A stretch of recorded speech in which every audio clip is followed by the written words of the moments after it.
Good morning student.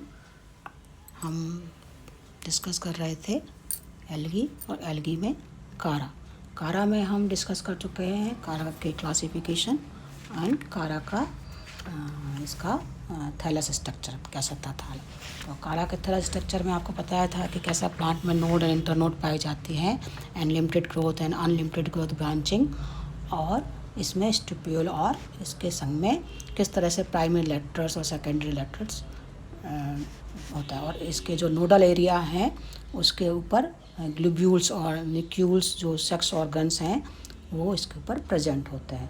तो thallus structure हम इसका डिस्कस कर चुके हैं। इसी के साथ में हमने पिछले उसमें क्लास में इसका जो ग्रोथ है वो भी डिस्कस की थी कि किस तरह से एपिकल सेल्स से 2 सेल स्ट्रक्चर बना था, बेसल सेल और एपिकल सेल्स, और फिर उसके नोडल एरिया से काफ़ी जो इनिशियल के इंटरनोडल इनिशियल से बार बार डिवीज़न होके जो सेंटर सेल्स का डेवलपमेंट हो गया था। अब हम आज जो बात करेंगे इस क्लास में वो बात करेंगे रिप्रोडक्शन की। तो जो रिप्रोडक्शन है कारा में, वो कारा में रिप्रोडक्शन आपको जब पिछले क्लासेस में हम एल्गी काफ़ी हम कर ही रहे हैं, तो पढ़ ही रहे हैं। तो एल्गी में हमने देखा कि 3 तरह का रिप्रोडक्शन पाया जा रहा था कि asexual vegetative type of reproduction, asexual type of reproduction and sexual type of reproduction. लेकिन कारा में जो है वो एसेक्सुअल टाइप का रिप्रोडक्शन नहीं पाया जाता है। ठीक है, डिफरेंस पता है आपको, what is vegetative type of reproduction and what is sexual type और एसेक्सुअल। वेजिटेटिव टाइप पता है रिप्रोडक्शन किसके द्वारा होता है, किसी भी वेजिटेटिव प्लांट के पार्ट के द्वारा। एसेक्सुअल रिप्रोडक्शन होता है डिफरेंट टाइप के जो स्पोर्स हैं जो हम पिछली क्लास में डिस्कस कर चुके हैं डिटेल में, उनके द्वारा। और सेक्सुअल रिप्रोडक्शन होता है डिफरेंट टाइप के गैमीट्स के द्वारा, जो male gamete and female gamete के द्वारा होता है। तो आज हम इस क्लास में जो हमारा मेन डिस्कस करना है वो है कारा का रिप्रोडक्शन। तो कारा में जो रिप्रोडक्शन है वो रिप्रोडक्शन कारा में बताया आपको 2 ही प्रकार का पाया जाता है, वेजिटेटिव टाइप का रिप्रोडक्शन और सेक्सुअल टाइप का। एसेक्सुअल टाइप का रिप्रोडक्शन एब्सेंट होता है। इसका मतलब ये है कि कारा में किसी भी प्रकार का स्पोर्स का निर्माण नहीं होता, इसलिए क्योंकि एसेक्सुअल रिप्रोडक्शन किसके द्वारा होता है, स्पोर्स के द्वारा होता है। जो वेजिटेटिव टाइप ऑफ रिप्रोडक्शन है वो कारा में आपको पता है कि किसी भी पार्ट के द्वारा फिर से ग्रो करने से होता है वेजिटेटिव रिप्रोडक्शन।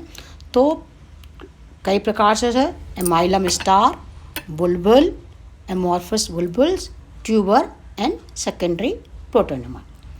जो एमाइलम स्टार जो हैं वो कारा में जो कुछ जैसे कि हैं कारा सटेज हैं स्पीसीज़ हैं, कुछ स्पीसीज़ के जो मेन एक्सिस की निचली सतह पर जो होता है, निचली सतह पर कारा के एक स्टार शेप स्ट्रक्चर बन जाती है।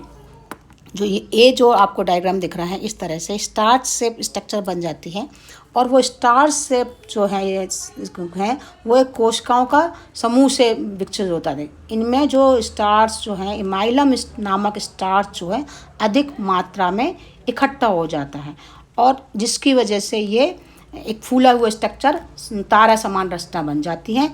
और ये जो तारा समान रचना बन जाती है ये अपना जो पेरेंट प्लांट थैलस है उससे अलग होकर एक नए थैलस का निर्माण कर लेती है।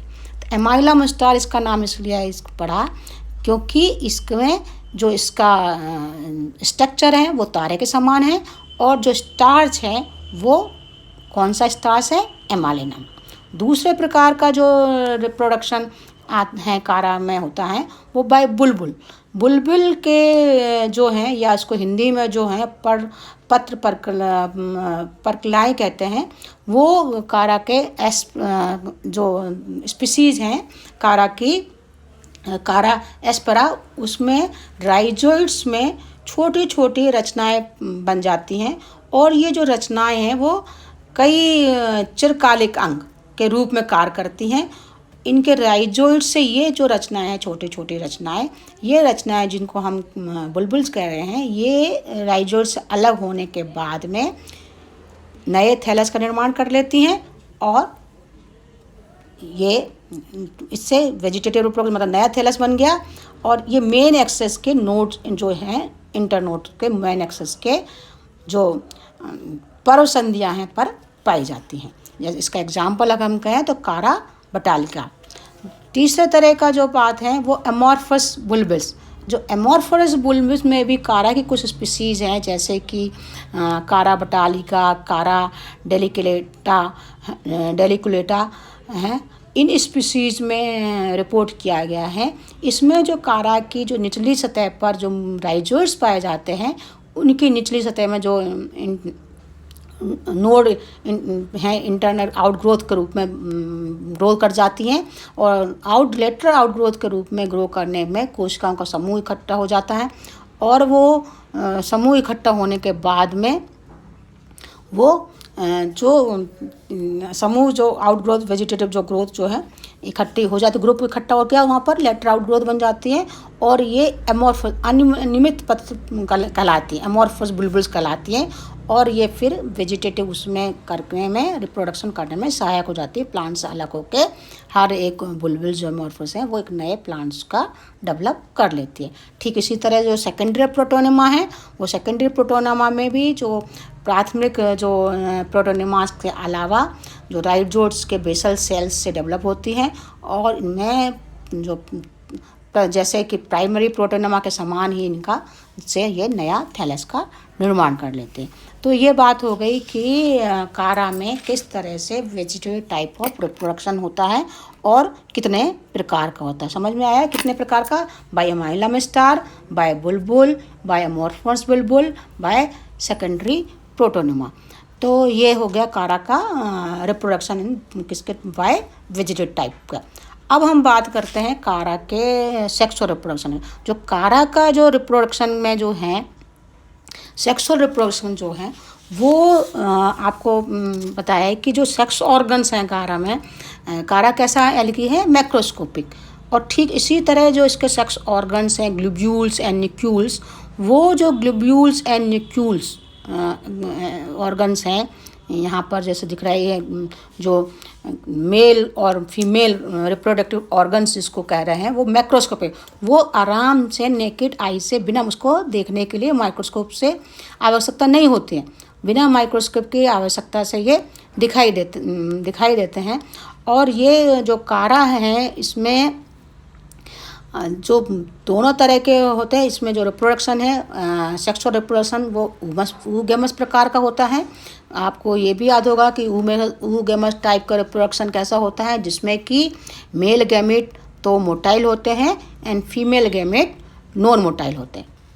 ठीक है, याद है आपको? जैसे सेक्सुअल रिप्रोडक्शन आप बताया था 3 प्रकार का होता है, आइसोगेमस एंड ऊगेमस।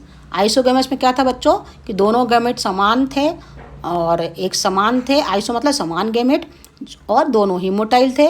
एनाइसो में था कि एक मेल गैमेट छोटा और फीमेल गैमेट बड़ा, पर दोनों ही गैमेट मोटाइल थे। और जो थर्ड प्रकार का था ऊगेमस में क्या था कि male gamete motile small in size and female gamete large in size बड़े साइज का था और उसमें मोटाइल नहीं था, उसमें फ्लैजला नहीं पाए जाते थे। तो कारा में एडवांस ऊगेमस प्रकार का रिप्रोडक्शन पाया जाता है। और जो इसके जो रिप्रोडक्टिव ऑर्गन्स हैं वो भी in comparison to others algae काफ़ी बड़े साइज़ के होते हैं। मतलब इसके जो रिप्रोडक्टिव ऑर्गन है वो भी बिना माइक्रोस्कोप से देखे जा सकते हैं। और इनके जो रिप्रोडक्टिव ऑर्गन्स हैं उनको ऊगोनियम एंड एंथ्रीडियम नाम देके न्यूक्यूल्स एंड ग्लोब्यूल्स नाम दिया गया है, जो कि मेल गैमेट को ग्लोब्यूल्स एंड फीमेल गैमेट को न्यूक्यूल्स कहते हैं। दोनों बताए मैक्रोस्कोप है। इसकी जो स्पीसीज़ हैं कारा की, इट में बी होमोथैलिक, मोस्ट जो स्पीसीज़ हैं मोनोसियस या होमोथैलिक कह सकते हैं कि एक ही स्पीसीज़ में एक ही फिलामेंट में दोनों ही male and female sex organs present होते हैं। और कुछ ऐसी भी स्पीसीज़ हैं जिनमें कि जो डायोसियस हैं, जिनमें कि केवल एक ही प्रकार का ग्लोब्यूल्स या न्यूक्लियस, एक ही मेल गैमेट या मेल सेक्स ऑर्गन्स या फीमेल सेक्स ऑर्गन्स पाया जाता है। तो जो है male gamete and female gamete मतलब मोनोसियस स्पीसीज़, तो मोस्ट ज़्यादातर कैसी स्पीसीज़ हैं? मोनोसियस है, जिनके एग्जाम्पल जो हैं कारा, बलिचराई वगैरह हैं। और जो इसके जो ऐसी स्पीसीज़ हैं, दूसरी स्पीसीज़ है जिनमें कि वो नहीं पाया जाता है। क्या नहीं पाया जाता है? मतलब डायोसियस है। अब ये है कि इसमें जो बात करें कि कैसे इसका कैसे जो है, तो ये जो आपको यहाँ पर डायग्राम में दिख रहा है, जो मेल सेक्स ऑर्गन्स हैं जिसको कि हम ग्लोब्यूल्स कह रहे हैं, ग्लोब्यूल्स के ऊपर न्यूक्लियस में फीमेल गैमेट दिखाई देता है, और फीमेल गैमेट के ऊपर 5 छोटी छोटी structure like round like structure corona जिनको कहते हैं वो दिखाई देते हैं, और नीचे की तरफ के इसमें होता है फीमेल गैमेट जिनको कि ग्लोब्यूल कहते हैं।